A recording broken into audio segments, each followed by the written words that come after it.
ভারত হাজার হাজার বাংলাদেশিকে ফেরত পাঠাতে চায়। জানাবো, জোয়ার ভাটার দেশে ভালোবাসা বেশি দিন টেকে না, সরকারকে সতর্ক করলেন ডক্টর জাহিদ। বেশি লাফালাফি করলে আম ছালা সব যাবে, বললেন ইলিয়াস হুসাইন। জানাবো সংকটের পর কি, এবং সর্বশেষ জানাবো প্রধান উপদেষ্টাকে সর্বদলীয় বৈঠক ডাকার আহ্বান জামায়াত আমিরের। শুনছিলেন সংবাদ শিরোনাম, এবারে বিস্তারিত। ভারত হাজার হাজার বাংলাদেশিকে ফেরত পাঠাতে চায়।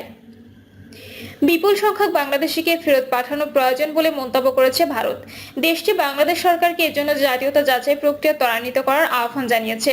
তিনি বলেন, আমরা বাংলাদেশকে জাতীয়তা বাছাই করতে বলেছি। আমাদের কাছে 2360 জনের তালিকা রয়েছে যাদের নিজ দেশে ফেরত পাঠাতে হবে। তাদের বেশিরভাগ কারাদণ্ড ভোগ করেছে, কিন্তু কয়েকজনের জাতীয়তা বাছাই 2020 সাল থেকে থমকে আছে। শুধু বাংলাদেশি নয়, যারাই ভারতে অবৈধ উপায়ে প্রবেশ করেছে তাদের সবাইকে আইন অনুযায়ী ফেরত পাঠানো হবে বলে মন্তব্য করেন রণধীর জয়সওয়াল।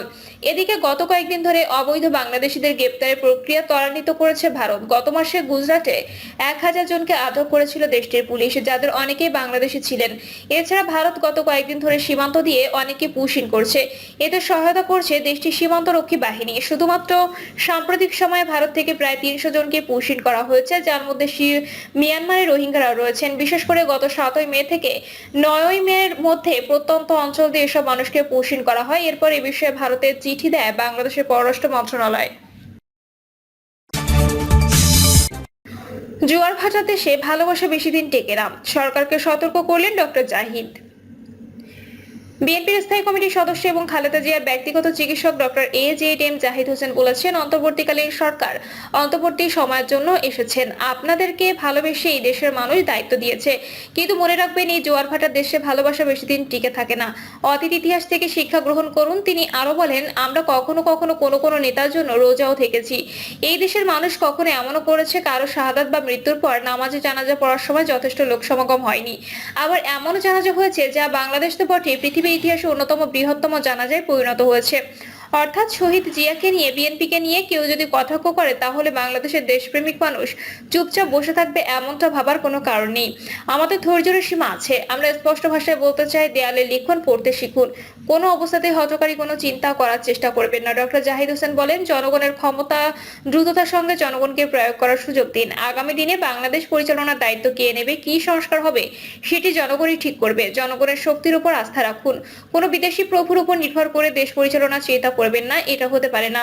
মনে রাখতে হবে, এই দেশে যারাই টিকে থাকবে, যারা জনগণের সঙ্গে ছিল এবং জনগণের সুখে দুঃখে পাশে আছে, বলেন বিএনপির এই শীর্ষস্থানীয় নেতা।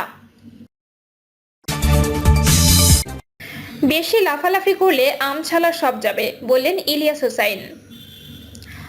আচ্ছা, মনে করেন ইউনূস আজকে চলে গেল আমেরিকা, তারপর কি হবে? বেশি লাফালাফি করলে আমছালা সব যাবে। ফেসবুকে তার এমন মন্তব্যের পর ভক্ত অনুসারীরা নানা ধরনের মন্তব্য করতে থাকেন। ফাহিম খান নামের একজন মন্তব্য করেন, আচ্ছা, মনে করেন ইউনূস আজকে চলে গেল আমেরিকা, তারপর কি হবে? বেশি লাফালাফি করলে আমছালা সব যাবে। ইকবাল হোসেন ইবু নামের আরেকজন লেখেন, বিএনপি আওয়ামী লীগের চেয়েও ভয়ঙ্কর রূপ নিচ্ছে। সংকটের পর কি? এখনই ভারত পাকিস্তান সংকটের সব দিক পুরোপুরি মূল্যায়ন করা হয়তো একটু তাড়াহুড়ো হয়ে যাবে, তবে কিছু গুরুত্বপূর্ণ উপসংহার টানা সম্ভব। এর আগে কখনোই দুই দেশ একে অপরের মূল ভূখণ্ডে ক্ষেপণাস্ত্র ও বিমান হামলা চালায়নি, কিংবা ড্রোন সহ নতুন প্রজন্মের প্রযুক্তি ও অস্ত্র ব্যবহার করেনি। তারা পরমাণু শক্তিধর রাষ্ট্র হওয়ার পর এর আগে কখনোই এরকম পূর্ণমাত্রা যুদ্ধের দ্বারপ্রান্তে এত কাছাকাছি পৌঁছায়নি। সামরিক সংঘাতের উত্তেজনা দ্রুত ছড়িয়ে পড়ে। চিরাচরিত যুদ্ধক্ষেত্র অধিকৃত কাশ্মীরের গণ্ডি ছাড়িয়ে এবং আগের যে কোনো সংকটের তুলনায় আরো অনেক দূর পর্যন্ত গিয়ে প্রতিরোধ করার সক্ষমতাকে চরম পরীক্ষায় ফেলে।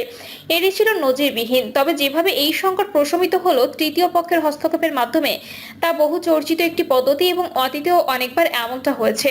ভবিষ্যতের জন্য এই সংকটের সামরিক, কূটনৈতিক ও আন্তর্জাতিক দিকগুলোর একটি মূল্যায়ন করতে হলে সতর্কতার সঙ্গে তা বিশ্লেষণ করা প্রয়োজন। এটা বলাই যায়, উভয় দেশ এই সংকট থেকে একেবারে ভিন্ন ভিন্ন উপসংহার টেনেছে। ভারতের দাবি হলো, যা দেশটির দেশটির প্রধানমন্ত্রী নরেন্দ্র মোদী বলেছেন, তাদের সামরিক পদক্ষেপ সন্ত্রাসবাদের বিরুদ্ধে একটি নতুন স্বাভাবিক অবস্থা প্রতিষ্ঠা করেছে।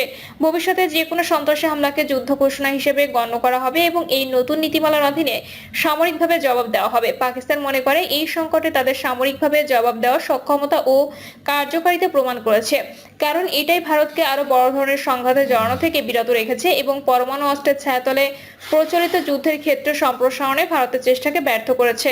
পাকিস্তানের প্রতিশোধমূলক আঘাতে একাধিক রাফাল যুদ্ধ বিমান হারানো ভারতের উপর চাপ সৃষ্টি করার প্রতীক হয়ে দাঁড়ায়। এছাড়া ভারতের মূল ভূখণ্ডে একাধিক লক্ষ্যবস্তুতে আঘাত হানার সক্ষমতা পাকিস্তানের প্রচলিত সামরিক শক্তির প্রমাণ দেয়, যা যুদ্ধবিরতি নিশ্চিত করতে এবং ভারতের সীমিত যুদ্ধনীতিকে নিষ্ক্রিয় করতে সহায়তা করেছে।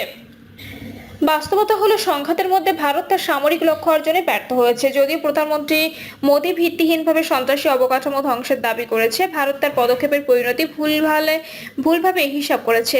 সন্ত্রাসী হামলার প্রতিকারের সামরিক সমাধান গ্রহণ তাদের জন্য উল্টো বিপদ ডেকে এনেছে। ভারতের দাবি যে তারা একটি নতুন মানদণ্ড প্রতিষ্ঠা করেছে, যা আসলে বাস্তবতার সঙ্গে মেলে না। ভারতের পক্ষ থেকে যেভাবে বলা হয়েছে যে ভবিষ্যতে যদি আবার কোনো সন্ত্রাসী হামলা হয় তাহলে তারা সামরিকভাবে জবাব দেবে, এটি বলা যত সহজ, বাস্তবে ততটাই কঠিন। বিশেষ করে সাম্প্রতিক সংকট নয়াদিল্লির জন্য যে বিব্রতকর ফলাফল বয়ে এনেছে। পাকিস্তানের প্রচলিত প্রতিরোধের ক্ষমতা যদি নতুন করে বাড়াতে নাও পারে, তাহলেও অন্তত তারা তাদের প্রতিরোধ সক্ষমতা বিশ্বাসযোগ্যতা পুনরায় প্রমাণ করছে। ফলে ভবিষ্যতে একই ধরনের পদক্ষেপ নেওয়ার চিন্তা করলে ভারতকে এর জন্য আরো চড়া মূল্য দিতে হবে। ভারত একটি নতুন স্বাভাবিকতা পেয়েছে, তবে সে যেটি চেয়েছিল তা তেমনটি নয়। ভারত ও পাকিস্তানের মধ্যে এক ধরনের অস্থির যুদ্ধবিরতি অবস্থা বিরাজ করছে, যেখানে কূটনৈতিক সম্পর্ক পুনঃস্থাপনের সম্ভাবনা ক্ষীণ। দুই দেশ তাদের সামরিক সংঘাত থেকে একেবারে ভিন্ন ও বিপরীতমুখী উপসংহার টেনেছে এবং শিক্ষা নিয়েছে।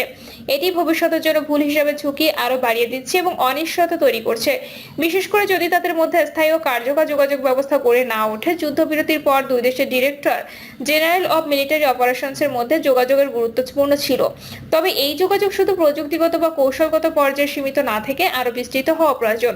কিন্তু তাৎক্ষণিকভাবে এমন কোনো সম্ভাবনা দেখা যাচ্ছে না, ফলে পরিস্থিতি এখন উদ্বেগজনক ও অনিশ্চিত রয়ে গেছে, বিশেষ করে যখন মোদী ঘোষণা দিয়েছেন ভারত কেবল সামরিক অভিযান স্থগিত করেছে।